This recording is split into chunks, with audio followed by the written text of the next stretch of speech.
Go ahead.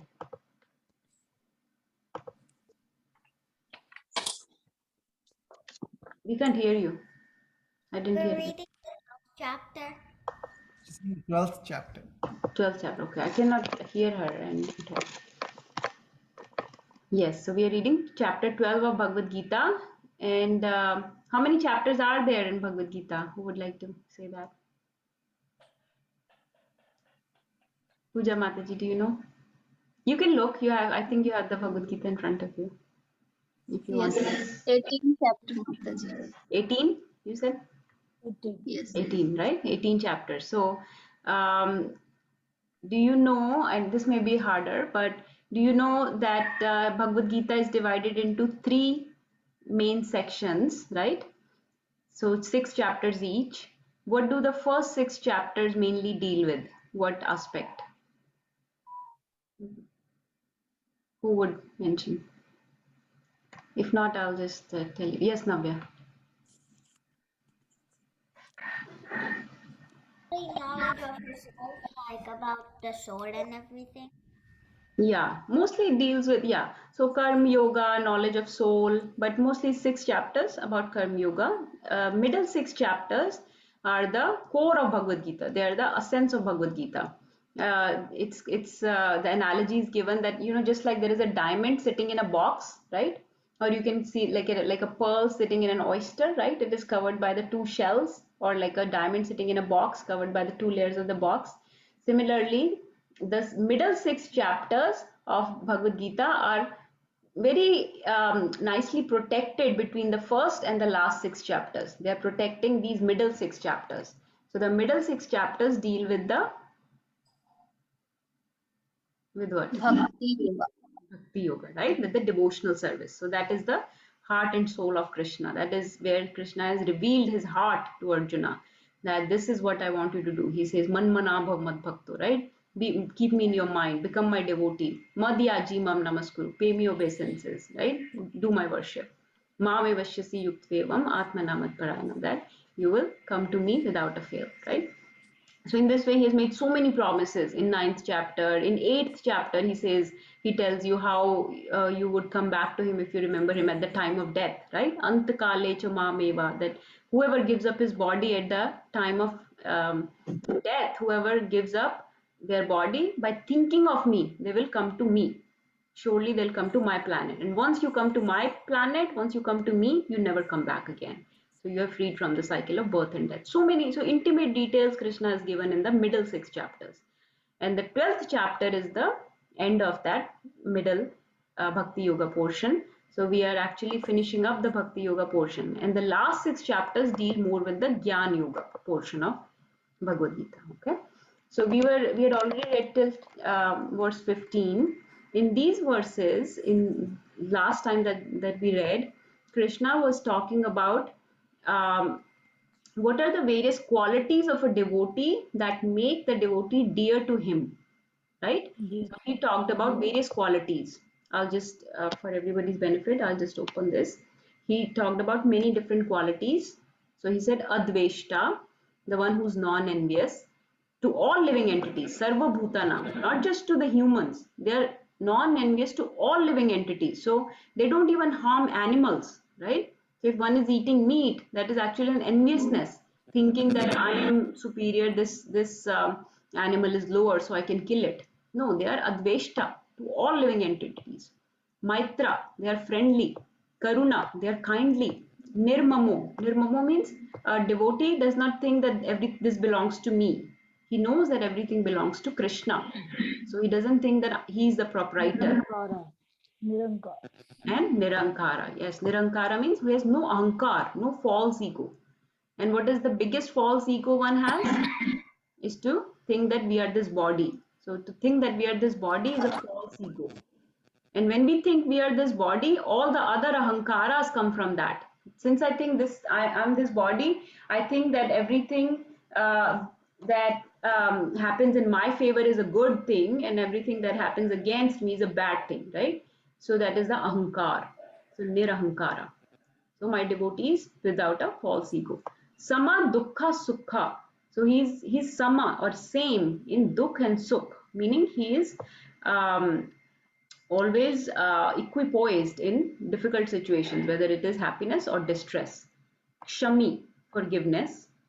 Santushta, it means he's self-satisfied. He's always santusht, satisfied with whatever situation. What is, yeah. Satatam yogi means always engaged in my devotional service. Yatatma, yatatma means the one who is self-controlled. Yatatma, so he does not get, he has control of his senses. He does not get angry very easily. He has control on his tongue. He has control on his tongue and genitals and stomach and anger and mind. Right, all those things are controlled. Vacho vegam, all the six vegas are controlled by him. Dridhanishchaya, he is very determined. And in such a mood, when my devotee surrenders his intelligence and mind unto me, that devotee is very priya, very dear to me. Yo mad bhakta sa me priya. Such a devotee is very dear to me. So we did this last time, right? And we did one more of this. So now Krishna is just listing various qualities of a devotee. Yasman nod vijite loko. That one who by whom no one is put into difficulty. So my devotee never puts others into difficulty, right? He does not agitates other. It is described he's not agitating to others. So his speech, his actions, his words, nothing is agitating to others. He's very pleasing to others. He does not disturb other people. Lokan no vijate chaya. And he's not easily disturbed by other people either. So he's not agitated, he's not agitating to others and he's not agitated by others. Okay. So he does not get disturbed easily by other people that, oh, somebody said something to me. Oh, how dare this person act like this to me? Why are they not loving me? Why are they not respecting me? Why are they not more polite to me? Why are, this and that? So basically, this all comes from ahankar, false ego, right? So he's not disturbed by others and he's not disturbing to others. Harsha Marsha. Harsha Marsha, again, same thing, that he's same in happiness and distress. In Harsh means happiness, Amarsh means distress. Bhaya, Udvegar. Bhaya means fear, Udvega means anxiety. So my devotee has no fear or anxiety. Why? Because he is always surrendered to the lotus feet of Krishna. We talked about 6 symptoms of surrender last time. He's completely surrendered to Krishna. He knows he's fully protected by Krishna. So one of the symptoms of um, surrender was that he say the devotee thinks Rakshi Shaiti iti Vishwaso, that Krishna will protect me. I have full faith in this. Rakshi Shaiti iti Vishwaso. So that is why that person, a devotee, does not have fear or anxiety. So he's always surrendered to the lotus feet of Krishna. Mukto yasa cha me priya. So who's free from all these is very, very dear to me. So Krishna is listing the qualities in a devotee that are very dear to me. So this is the one we have to read today. Actually, I remember we didn't do Mangla Charan, so let's do Mangla Charan very, very quickly. These are the prayers that we recite before we start reading Bhagavad Gita.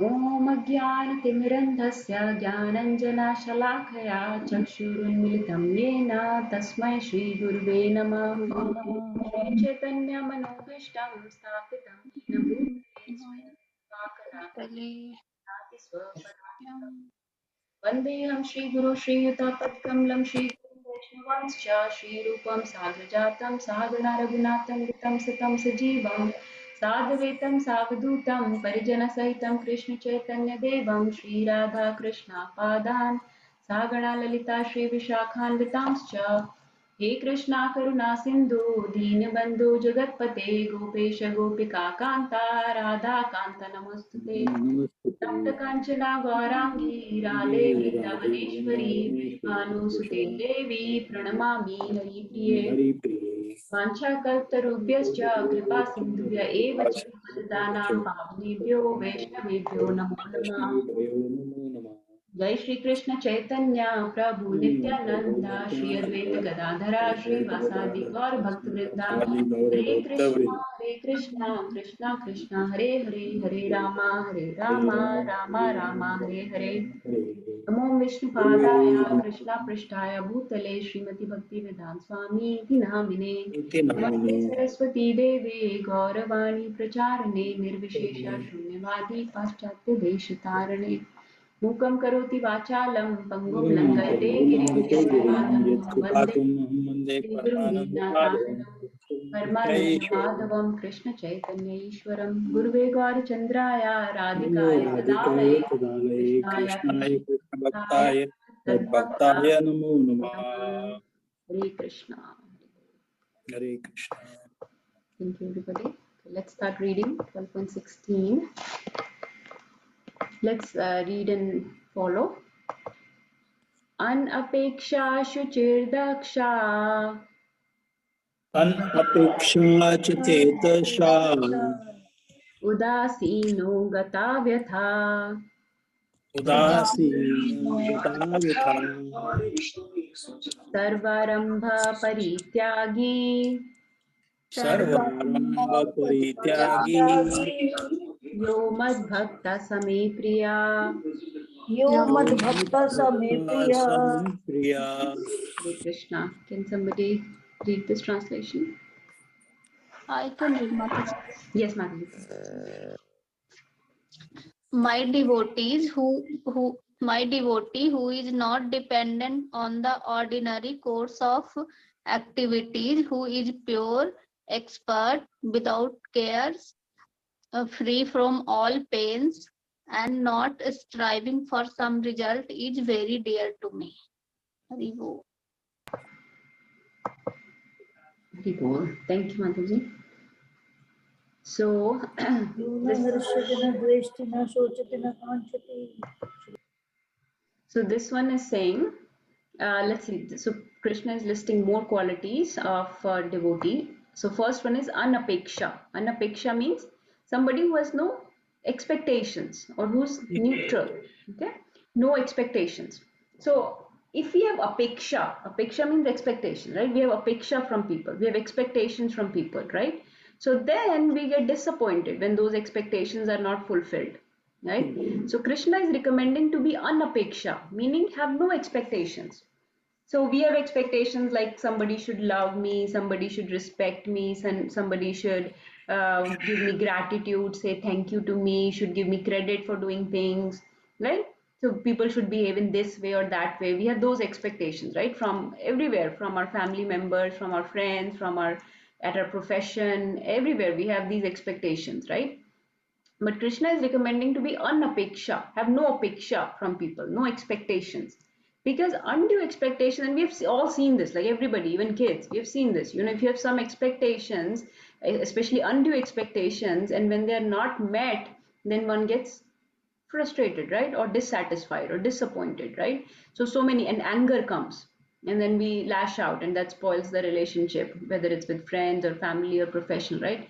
So because, and that happens because our expectations are not met, right? So that leads to dissatisfaction and anger, resentment, frustration, right? So many things happen because of that. So what is the option then? So the option is, let's say we have no expectations from somebody, right? We don't expect that this person will say thank you to me or will say will be nice to me. Now imagine that if that you did something for somebody, you did not have any expectation that they will be nice to you or say thank you to you, but then they actually came and said thank you, said nice things to you. Now you would be very now you would feel so glad, right? Now you would feel full of you will feel grateful now, right? So one option is to have undue expectations and feel resentment or disappointment when those expectations are not met, or the other option is to have no expectation, and when somebody does something you will feel grateful. So that is a very nice option. It's just hard to, again, all these qualities, very hard. And Krishna is just listing like 6 to 8 qualities in each shloka, but actually each quality takes a lifetime to realize and to imbibe, right? Each quality to have. It's very easy to say have no expectations, like from your spouse or from your child or from your people at work. Have no expectations. It's easier said than to actually imbibe that quality in one's personality, one's character. But these are the things that make one dear to Krishna. So if that's our goal, to become dear to Krishna, then these are the qualities to imbibe, right? And one of the reasons the expectations come is when one thinks one is the master of others, right? A master is an expectation from his servant, right?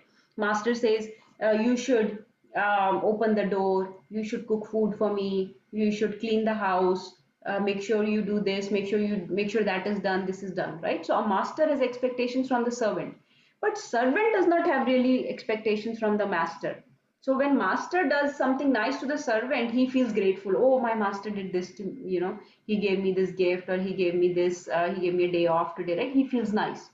So what that means is, if one is in the mood of a servant instead of a master, then one can get rid of these expectations, right? Because servant really, in the mood of servant, in the mood of servitude, das anudas, we will not have expectations from people, right? But when we think we are the master, then we have the expectations. So that is why this Chaitanya Mahaprabhu's movement is so, I mean, it is so in line. Krishna came and gave all this knowledge in the form of Bhagavad Gita.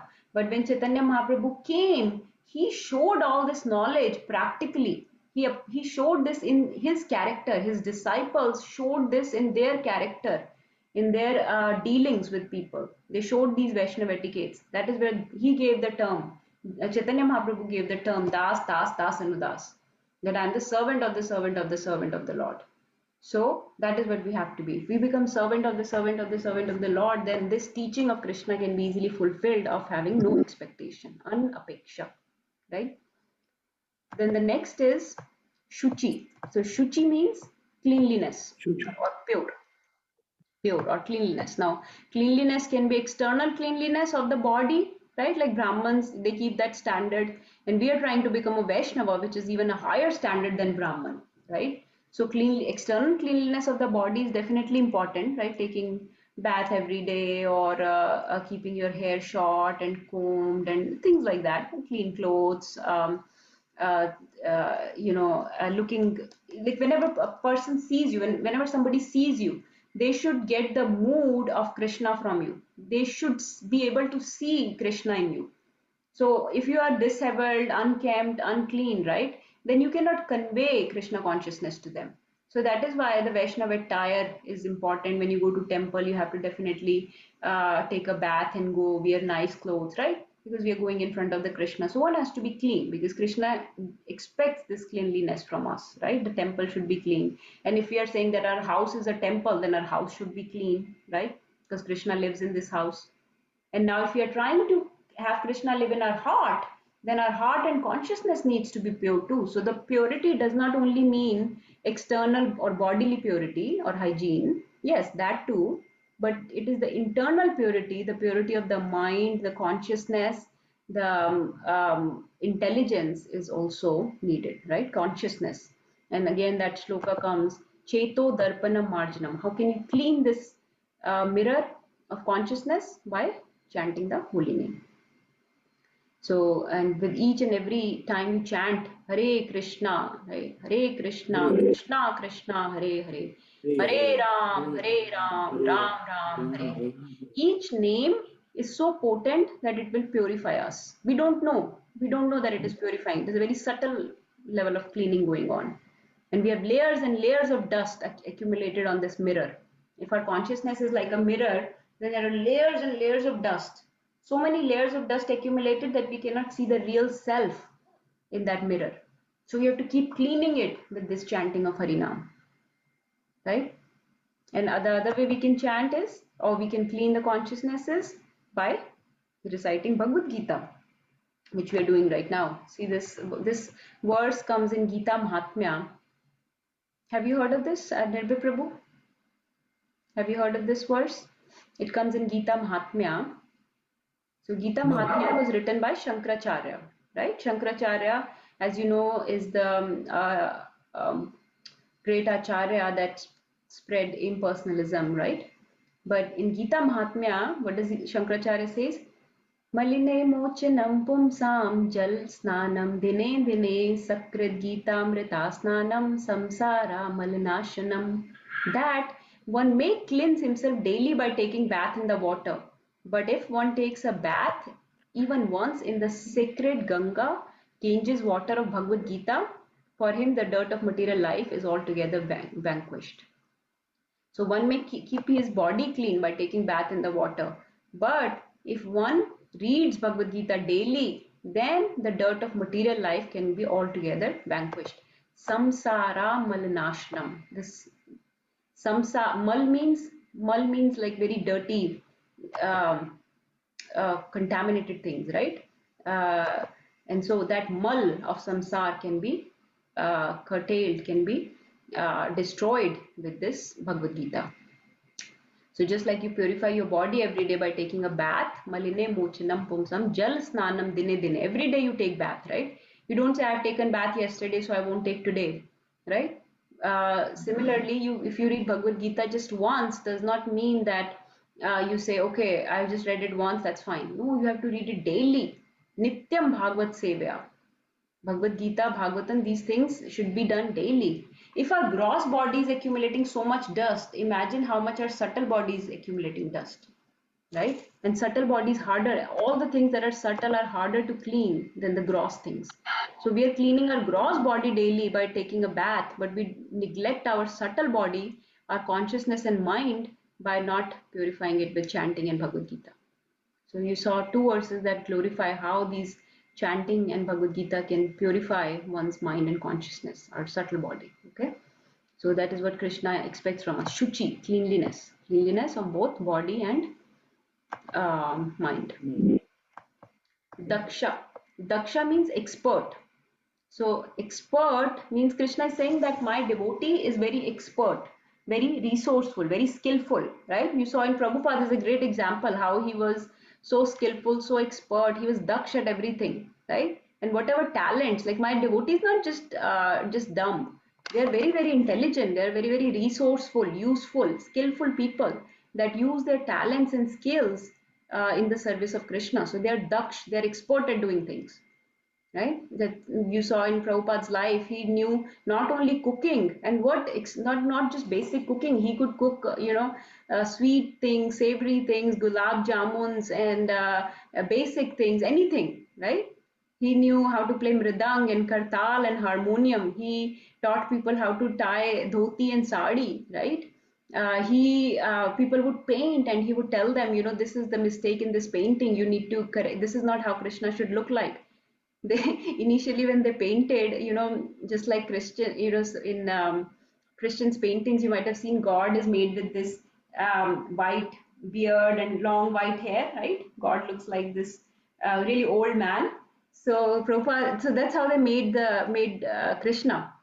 Prabhupada said, "Who is this? This is not Krishna. My Krishna. He's always Nav Yuvak. And he's always Nav Yovanam. He's full of new life. He's not more than 16 years old, and you have made him this old man with white beard and long white hair. This is not my Krishna. What did you do to him?" So then he's the most beautiful, most attractive person ever. People, these young girls, young maidens of Vrindavan, when they see him, they fall in love with him. Huh?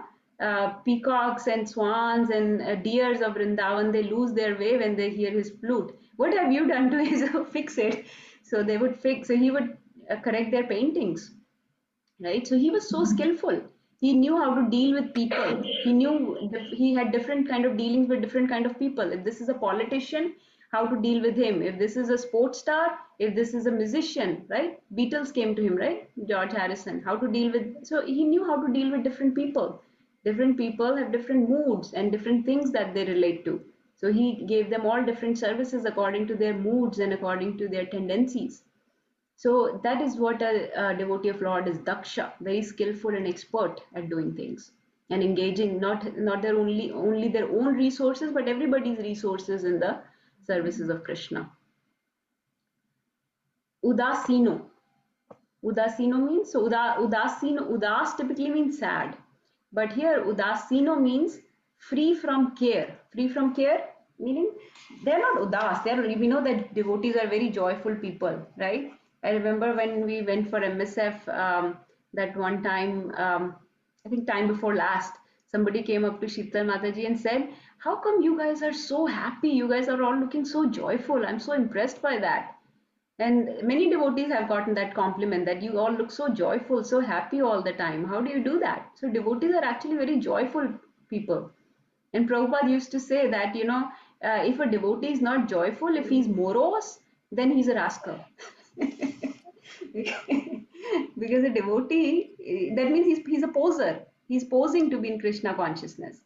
Because a devotee who has relished, who has tasted the nectar of Krishna consciousness cannot be a morose, sad person. They're always joyful, right? Because the Krishna consciousness is full of bliss. So how can a devotee be sad or morose? So udasino does not mean sad. Udasino means free from care actually. Like they have no cares. They're not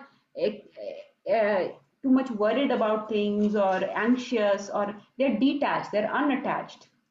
They're neutral towards materialistic people and materialistic engagements. So they're udas towards materialistic things.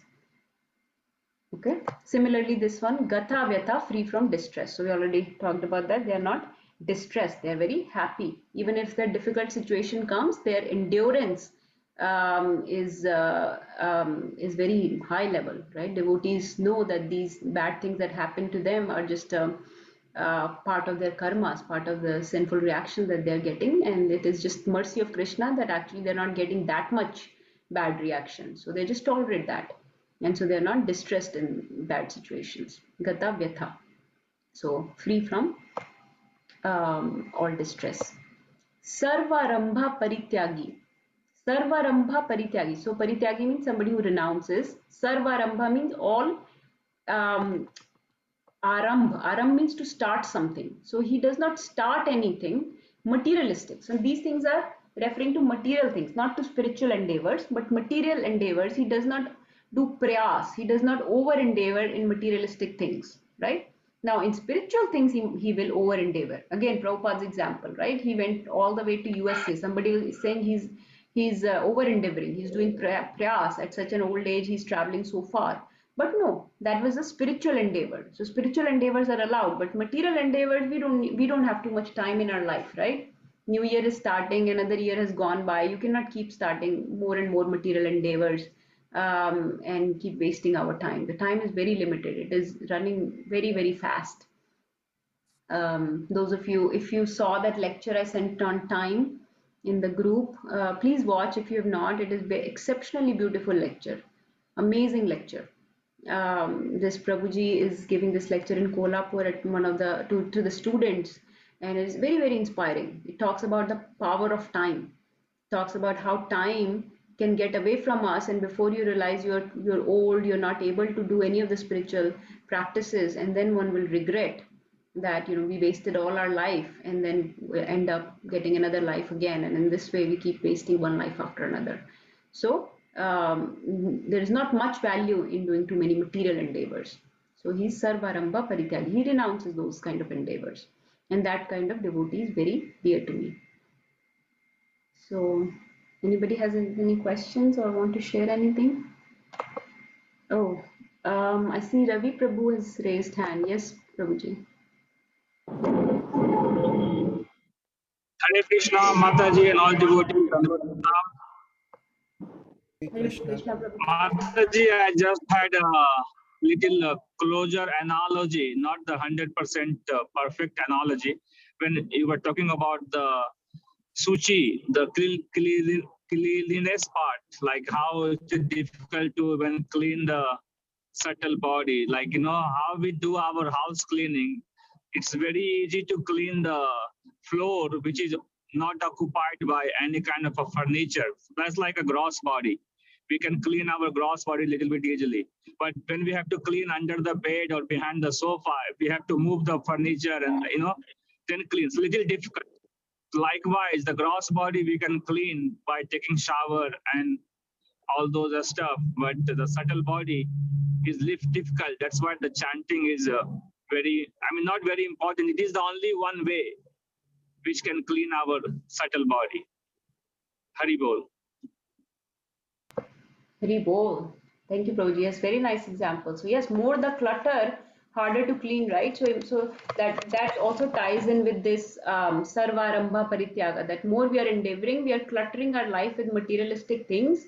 It will get harder to clean the consciousness. So the more and more material endeavors we start, we are cluttering our consciousness with so many unnecessary things that are not needed, and already it is very hard to clean our consciousness, and on top of that we'll keep adding materialistic things and we'll keep cluttering it more and more, making it harder to clean. So like Prabhuji said, chanting is the best way to keep cleaning our consciousness. So all of you know who are chanting, please make some spiritual vows to keep chanting certain number of rounds for this year, and you can go more than that, but just decide I will not go below it, because you have to do certain number of rounds, certain number of harinam to see some benefit in the life. If we don't do certain number, it will be very hard to see the benefit, because the cleaning is so slow that you won't appreciate the difference, and when you don't appreciate the difference, you will give it up. You will think, oh, this is not helping me, but it's not helping you because you're not doing enough and you're not doing it properly. So let's do enough and let's do properly, both the quality and quantity, so that we see the difference. It's like going to gym, right? If somebody says, or running, let's take running. You were all running recently. So let's take example of that. If you just run, I just run every day, like in this room from this wall to this wall. Huh? I will not see much difference. I will not get tired. I will not have any sweating. I will not have any changes in my body. No benefit at all. So, but I'll say, oh, I've been running every day from this wall to this wall. What is the point of that? You have to run enough to see the difference, so that you start sweating, you start huffing and puffing, you get out of breath, your body will start seeing some difference. And then, because it is a difficult thing to do, it is a difficult thing to do, but if you persist at it long enough and hard enough, then only you will see after certain number of days, let's say after 2 weeks, I'll start noticing the difference, and then I'll be motivated to do more. Yes, this thing helps me. Let me make this part of my routine. Let me do at least 2 miles every day, or 2 miles every 3 days in a week, something like that. I'll come up with a plan. Similarly with chanting, it is acting actually on the level of subtle body, so it is even harder to appreciate the differences unless we do it qualitatively and quantitatively well. Meaning you have to do at least certain number of rounds, and you have to do it properly, hearing each and every name properly. And then after a certain maybe few weeks, even few months, you will see the difference. And then when you see your conviction will be strong that okay, this helps. I want to keep doing it. But if you just, some people will say, okay, I'll just chant 11 times every day. 11 times, maybe may not help that much, and you won't see much difference in happening in your, no doubt, Harinam is very powerful, so it will help some, but definitely quantity and quality is very, very important. So please stick with a certain number of, if you're doing one or two, stick with that every day. Do it, hear properly each and every name, and in new year let's vow to do at least that much, or maybe even advance more. You can pick certain dates like ekadashis, or appearances, disappearance day of our acharyas, or Janmashtami. These days are very merciful, so on these days you can do extra, something something to think about.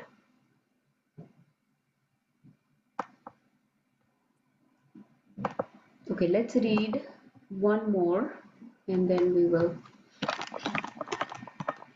I think Ravi Prabhu has raised his hand, and I think we have to chant also before we Okay, go. yeah, let's do one more, because it's yes, Prabhuji, I'm sorry, are you sharing something? Hare Krishna Mataji. I just wanted to, again, you just said that, but I wanted to re-emphasize again with our group that whatever number we decide, we should not go below that in this new year. So even if it is 1, 3, 5, whatever, so we should have full determination that yes, this is my number. I will not go below that. I will always try to go more than that. I just wanted to emphasize again. Already you mentioned, but Hari Bol. Yes, yes, Prabhuji. Okay, let's read 12.17. This is a very quick one. Yo na rishyati na dveshti यो न हर्षति नादेष्टि Nadveshti, na shochati na kankshati न शोचति न काङ्क्षति shubh ashubha परित्यागी शुभ अशुभ परित्यागी भक्ति मान्य समे प्रिया. भक्ति Bhakti मान्य Manya समे प्रिया. Priya. Can somebody read this? Anita aunty, would you like to read this translation?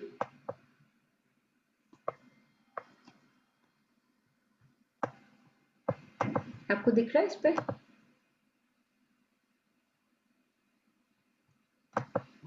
Oh, Auntie, आप करना करिए. म्यूट पे आप आंटी. हाँ. यो न हर्षति न दृष्टि न शोचति न कांक्षति शुभाशुभ परित्यागी भक्तिमान्य समे प्रिया. Can you read this translation also? I can't see it because I started with this. Okay, no problem. Raina, would you like to read? Nilgari. It's okay, aunty. Go ahead, Raina. Who neither rejoices nor grieves, who neither laments nor desires, and who renounces both auspicious and inauspicious things. Such a devotee is very dear to me. Hare Krishna. There was a lot of disturbance coming. Let me read it one more time.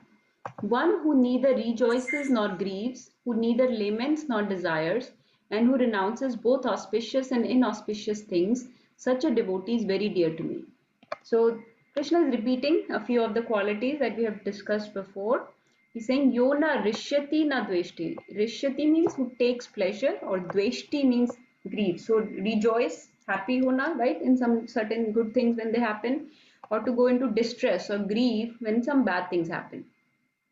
So now somebody might say, it is very natural for a human being if something good happened to rejoice and something bad happened to grieve. So that's true. When Arjun's son died on the battlefield, Abhimanyu, right? Arjun also grieved, and actually Krishna grieved with him. So it's not like you cannot grieve. When Ravan kidnapped Mother Sita, Lord Ram was so grieved. He was looking everywhere for Mother Sita. He was crying out to mountains, to the trees, to the rivers, find my Sita, find my Sita. He was also grieving, right? When Bharat Maharaj came home and realized that Lord Ram, Lakshman, and Sita are all gone, and my father Dashrath Maharaj has also left his body, he was so grieved. So it is natural to grieve. So why is Krishna saying don't grieve, or why is he saying don't take pleasure? So what it means here is, yes, you will grieve, you will rejoice, because we are all, embodied souls. We are embodied in this body, so we identify things that happen with this body. But what it means is you don't dwell on that thing and stop doing your duties. You don't dwell on it so much that you lose control. You are still self-controlled. You will grieve for a proper amount One of who time, neither or you will rejoice for a proper amount of time, right? But you will still be self-controlled. You will not. Um, uh, so, for example, the story in Bhagavatam, Srimad Bhagavatam. Now, going back to Srimad Bhagavatam, I know some of you have recently heard about Srimad Bhagavatam. It is one of the very beautiful scriptures. It is the ultimate word in devotional service, right? It is the Amal Puran. So, one of the stories come in Srimad Bhagavatam of Chitraketu Maharaj. When Chitraketu Maharaj lost his son, he was grieving so much, he was so despondent, he was so dejected that he stopped taking care of his kingdom. He gave up all his duties, all his responsibilities. He stopped taking care of his own health. His kingdom started to go into ruin. People started complaining that, our king is not looking after us. So that kind of grievance, and then Narad Muni himself had to come to chastise Chitraketu Maharaj. What are you doing? He said, please give me my son back. I'm not able to do anything. I'm not able to carry on with my life. I'm ready to give up my life unless you give me my son back. So Narad Muni, in order to shake some sense into him, told Chitraketu Maharaj, okay, I will bring your son back. Okay. So he brought the son that had just left his body, little kid, he brought him back. And he said, okay, talk to him. So the son, so he told him, this is your father, you are his son. So the son said, who is this person? I don't know him. He said, Chitraketu Maharaj said, what do you mean? I'm your father.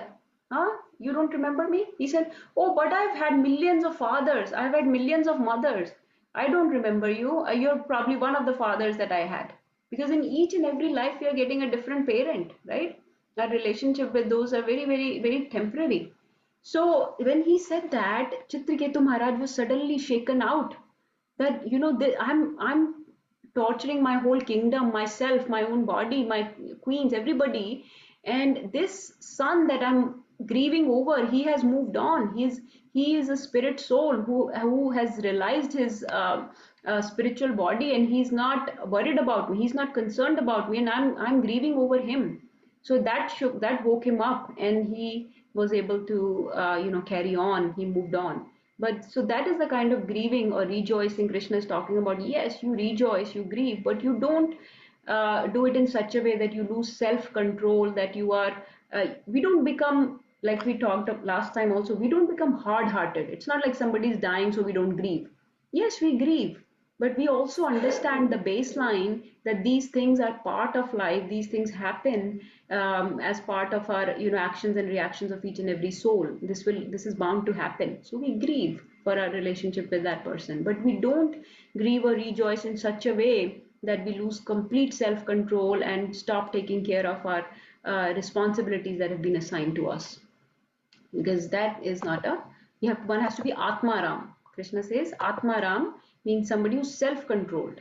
Okay, so this person does not overly rejoice or grieve. Similarly, na shochati na kamshati. So this comes under the similar mood, that he never laments or desires. Shochati means shok karna, like lament karna, complain. We are always complaining. Why not this? Why didn't somebody do this for me? Why didn't this happen to me? Why did God do this to me?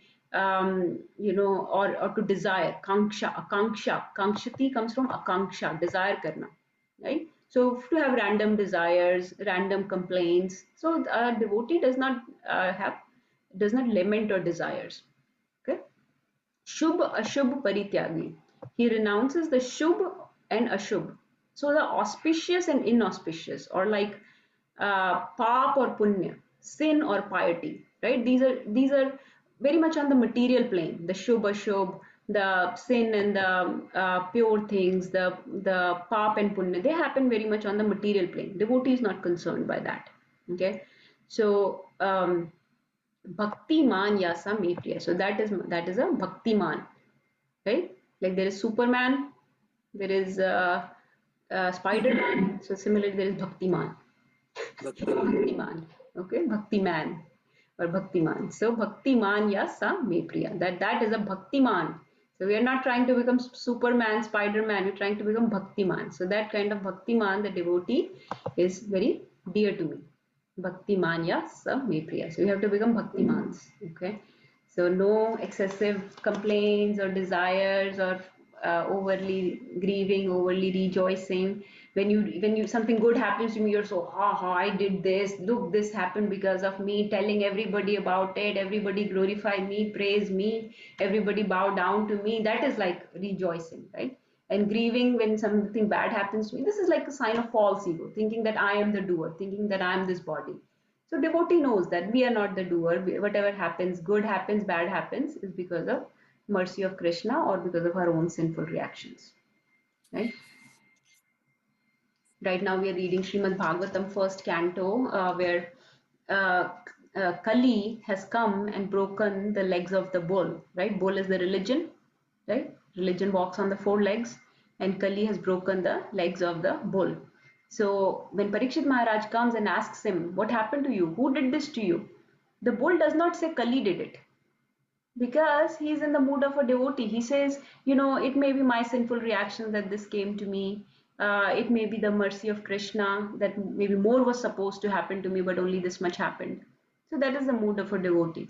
That if something bad happens, they think this may be because of my sinful reactions. If something good happens, this is mercy of Krishna and the other Vaishnavas. So if somebody wants to add, please add. If not, we can finish here. And Hare Krishna. So this is a little confusing for the auspicious and inauspiciousness. How do we understand that? Because right, we always want to bring in auspiciousness, or we are trying to do things that are auspicious. We say bring in Bhagavatam to your house is very auspicious. There are certain days which are more auspicious than others. We say, oh, this is it's Ekadashi, it's very auspicious. And then, when to do fast and not fast. And, it's New Year, it is auspicious to do certain things or pray or even chant. So by auspiciousness, Krishna is all auspicious. So um, how do we understand that a bhakt is not even trying for auspiciousness? yeah, so it's like let's go to a different, like the first line. Neither rejoices nor grieves, right? But you may say, oh, but you just said the devotee is always joyful. So he's rejoicing all the time. He's always joyful. He's always blissful. But you just said he does not rejoice. So this is a different context, right? So which means that all the good, when we say too much of good thing, too much of bad things, right? Krishna consciousness is always towards all good things, right? So Krishna consciousness is always joyful. Krishna consciousness is always auspicious, right? Whenever there is Krishna, everything is auspicious, right? Whenever there is Krishna, we like Prabhupada used to say, right? We don't actually. Let me go back. Some Anita Mataji once asked, should we read Bhagavad Gita in the morning or in the night? Yes, morning time is more auspicious. It is in the mode of goodness. So since we are not very pure yet, it will be nice to read in the morning because it's more in the mode of goodness. It is a more auspicious time on a material plane, right? On a material level, it is an auspicious time. So we should do activities at that time because we are controlled by the modes of material nature. But when Krishna is involved, everything becomes auspicious. So even if you read Bhagavad Gita in the evening, in the night time, it is still auspicious. So a devotee is not overly worried about auspicious or inauspicious because when Krishna comes into the picture, everything becomes auspicious. But since we are not at a pure level, right, we are affected by the modes of material nature, and auspicious and inauspicious happens on a more material plane, right? So we do have to take into account some shubh days or auspicious days where we'll get more benedictions, right? So Haridas Thakur is chanting 192 rounds every day, whether it's Ekadashi, whether it's Janmashtami, whatever day it is. He's chanting 192 rounds every day. We are not able to. So we have these special days that Krishna has given us when we can do more things because we are still controlled by these. We have to discipline ourselves. So we choose these some auspicious days to do more, right? But otherwise, a devotee is doing all auspicious things all the time. So, so yes, so we don't like Prabhupada, for example, I was giving that analogy. Prabhupada did not care about whether temples, what Vastu Shastra is being followed, because wherever there is, he said, nursing dev, it's all auspiciousness, right? Ito narsimha, tato narsimha, yato yato yami, tato narsimha. So everywhere is nursing there. So we don't worry about that. But yes, if you do follow those shubh things according to the material nature, that helps. That helps.